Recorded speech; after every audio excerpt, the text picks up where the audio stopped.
Höglander getting to the middle. I love that. We need more of that. That's where the goals are scored. That's just good. A really good effort, solid effort by him to fight through the check there. Puck was bobbling a little bit, get a good shot off. Not sure what Edmondson was thinking on that one, but we'll take it. Getting kind of dummied in the face-off dot right now, but that being said, there wasn't really many face-offs in that period. Pretty back and forth action for a while there. Nice to see the Canucks have the share of the shots on goal, especially against a stingy LA Kings. We all know how tight defensively they play, so Canucks struggle at the best of times to get shots. We all know that. We don't need to beat a dead horse, but it's nice to see them get 6 in the first period on a road game against the Kings. They're on pace for 18 shots in this game, which is better than they had against Utah, so it's improvement. Look out, man. Forbert got an assist on that Höglander goal, so that's actually Forbert's 6th assist of the season. So quietly, picking up the odd assist here and there, which is nice to see for a guy who had a really tough start to the season. Yeah, it was a really nice pass too. Good look, good heads up play, right on the tape. Hit Höglander in stride, so he was able to keep his speed up, and that's what allowed him to cut to the middle and get that goal. Lots of physicality to start this game too. A couple gathering of the lads to have conversations. Is that just because they've already played twice this year and there's already hate here, or is it just something that happened tonight? I think it's just a little of build up. The last game, Kings kind of handed us our butts. We won the game before that, but last game got a little spicy, if I recall correctly. Mm-hmm. And then, this is the rubber match. But we do play the Kings enough. We have a history with the Kings organization. They're kind of one of those rivals that are there. They just kind of hang around, right? They're just kind of always lurking in the shadows as that go-to rival that the Canucks kind of always have these tight games against. I was listening to Shorty there in the first period, and he rattled off a stat about like Jonathan Quick, how he's like 500 all time against the Canucks as an LA King, but it was like a 1.85 goals against average. So, every single game the Canucks and Kings played for a few years there was like 2-1, 3-2, and that was about it. And it was tight and physical, and that's kind of what we're seeing again. And that's just LA Kings hockey, right? Just physical, defensive, make it real tough for you to get quality chances. So you got to wait for them to make their mistakes, and you have to capitalize when they do. Yeah, lots of hits in that first period. 10 hits for the Canucks, 13 hits for the LA Kings. So everyone's definitely here to play, throwing their weight around, which is good to see. You love that physical brand of hockey that they've displayed so far tonight.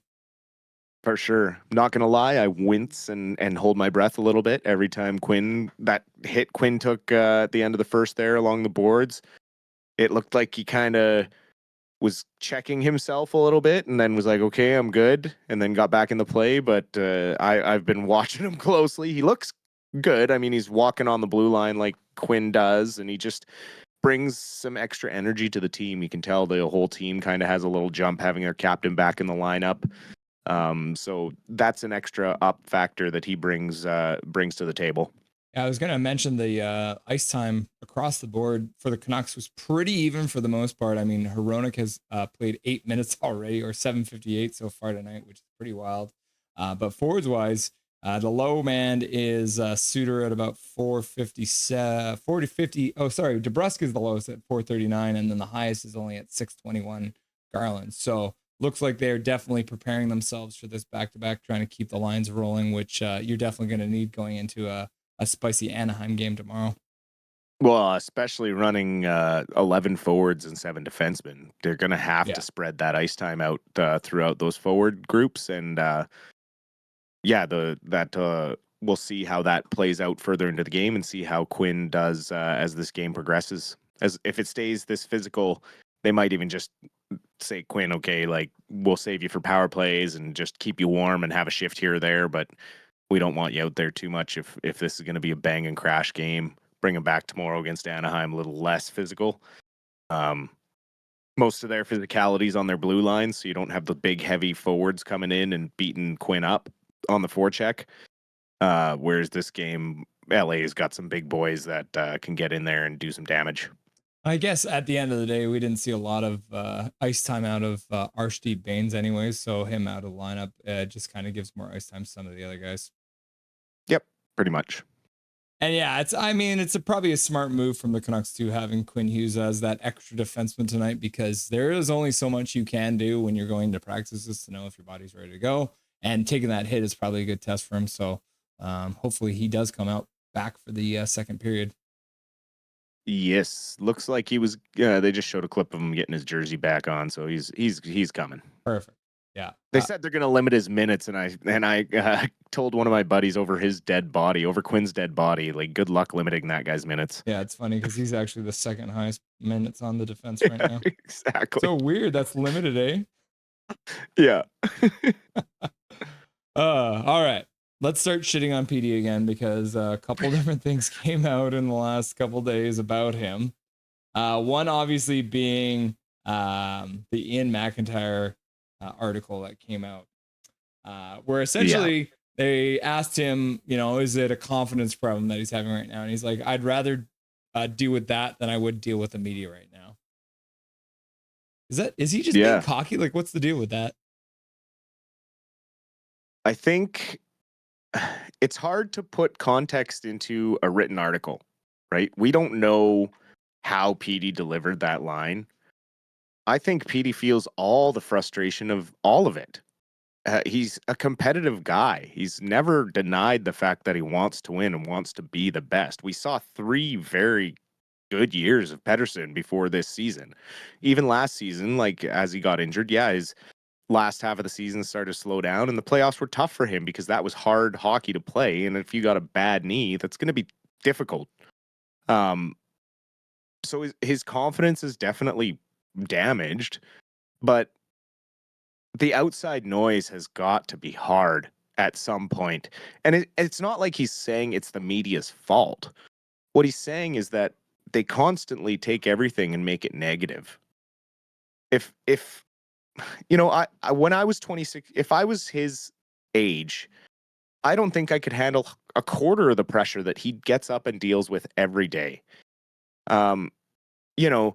You look at some of the older guys, the older NHL guys that have been retired and stuff in podcasts, and saying that he needs to toughen up and he needs to do all this and he needs to ignore the media and stuff like that. Well, social media wasn't nearly as prominent when those guys were still in the league. There is so much that these guys are exposed to now that is detrimental to their mental health and their confidence. And when it's your own fans and your own media that are constantly cutting you apart day after day when you're supposed to be this team's supposed star, I just think maybe he's wishing that there'd be some positive reinforcement here or there for the things that he does try to do well. He works really hard on his defensive game. He does not give up a lot of quality chances against when his team is out there. And for the last 5 games, his line has been the only line generating any offense. Mm-hmm. Just because he doesn't get a point every single game doesn't mean he's not doing things to help the team. Brock Besser hasn't done anything offensively for months. Connor Garland has barely any points in the last 2 months. There's plenty of blame to go around on the team, but because he makes so much money, everyone focuses on him and hyper focuses on the points. And instead of saying, damn, it really sucks that he's fighting this injury, it's commendable that he gets up every day and still puts on the jersey. Mm-hmm. Because if I was getting dumped on the way he was getting dumped on, I wouldn't want to come out of my house at that age, at 26. I mean, like, I don't know a lot of people that could deal with that at that age and still go out every day and have a smile on their face or want to deal with the media day after day. He knows it's part of his job and he knows it comes with the territory, but is it too much to ask for some people to be like, hey, it sucks that it sucks you're going through this, but what do you think you have to do differently to find the back of the net? Or what's something that, we can help you with as fans or as media to help push you to the next level that you used to be at. Mm-hmm. Like, what happened? Where is that Petey? What are we doing that's causing this? How can we help him? Like, why are we constant? Like, it's player after player after player. It doesn't matter. Canucks Nation has this weird habit of picking the next target. Petey gets traded. Who are we going to pick on next? It's just the next person in line. And then that's what makes us a shitty fan base. Like, we got to be realistic. These are kids. They're not 35-year-old men. We can't expect them to be like mental rocks every day. Give them a break from time to time. You cannot give up on a kid who's 26 years old and got 100 points. I don't care what all the fans say. I get it. Petey does need to be better. But at the end of the day, trading him when we have virtually no centers in our organization now, we went from having Besser, Miller, and Pettersson at his best to now Pettersson struggling to try and find that form, to our fan base wanting to trade him for another defenseman. Who the hell's going to score goals? Who's going to move the puck? Who's going to win a faceoff? Like, what are people thinking? I just don't get it at this point. Like, as a parent, as a father, I couldn't imagine my kid going through the stuff that Petey has to go through every day from my own fan base, let alone out of town fans. My own fans don't support me when I feel like I'm doing my best to try and get to my top level. How would you want to play for them every night? I wouldn't. Not me. Swerve and Irvin saying, yeah. Dustin, he's in a very privileged position for the money he makes. He doesn't have to deal with the media. He gets to deal with the media attention. He earned the position that he's in. I wouldn't say it's a privilege. He worked his entire life to get to that position. People think it's a privilege because for some reason, people who sit on their couch every day think they should be in the NHL making $11 million. I dare you to lace up the skates and try and hang for 2 minutes with any one of these guys. Yeah, they get paid a lot of money, but try being an NBA player. Those guys get paid $100 million a season to bounce a ball. And there's no physical damage really to their bodies. Yeah. Rolled ankle every once in a while. I don't get why there's so much hate.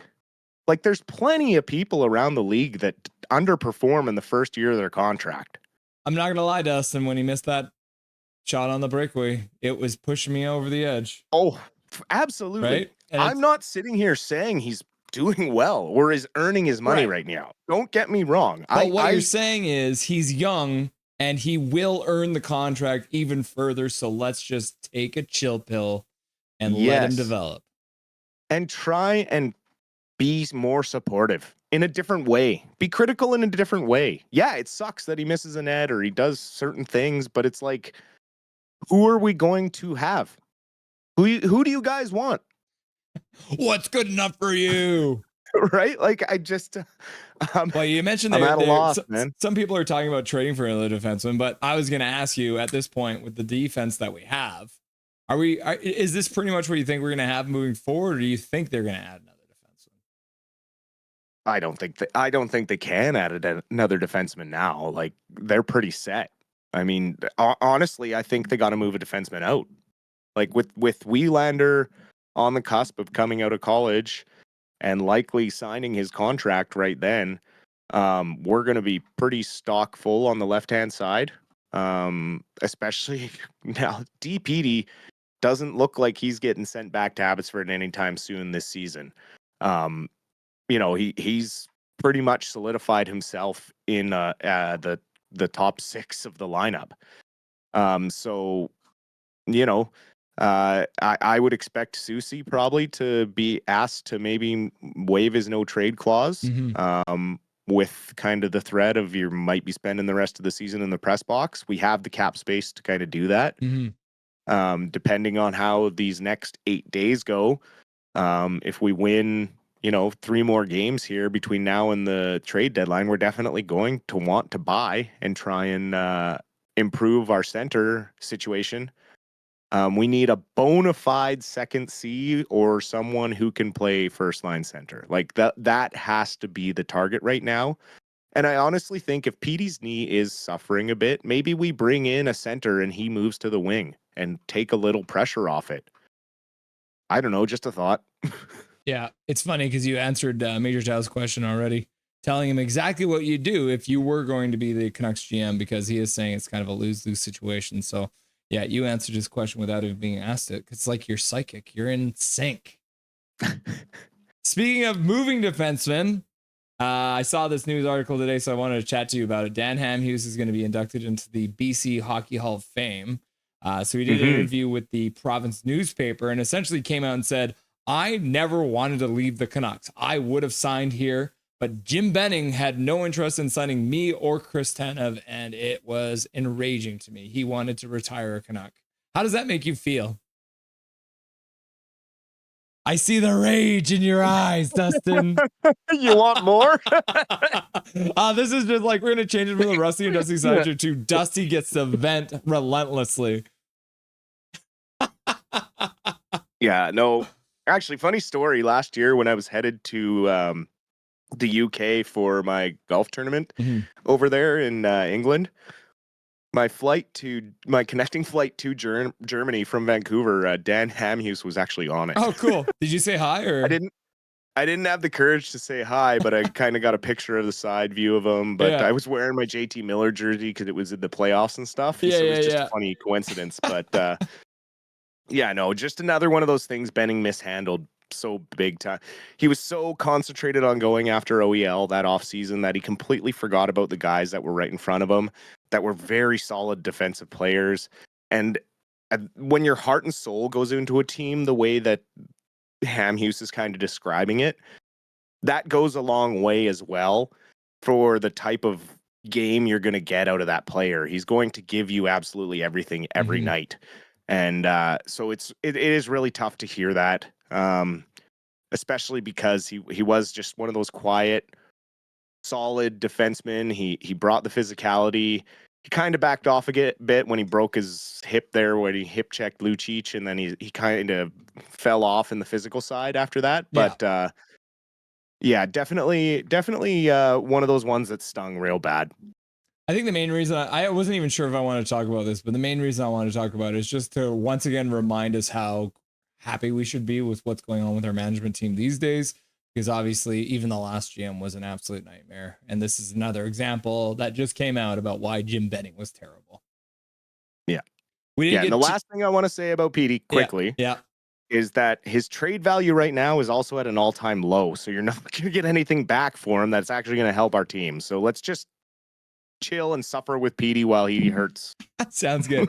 I'll ask you about Brock Besser in the post-game show, brother. We've got the second period underway, so enjoy the second and third. Sounds good. We'll talk to you then. Nothing is perfect.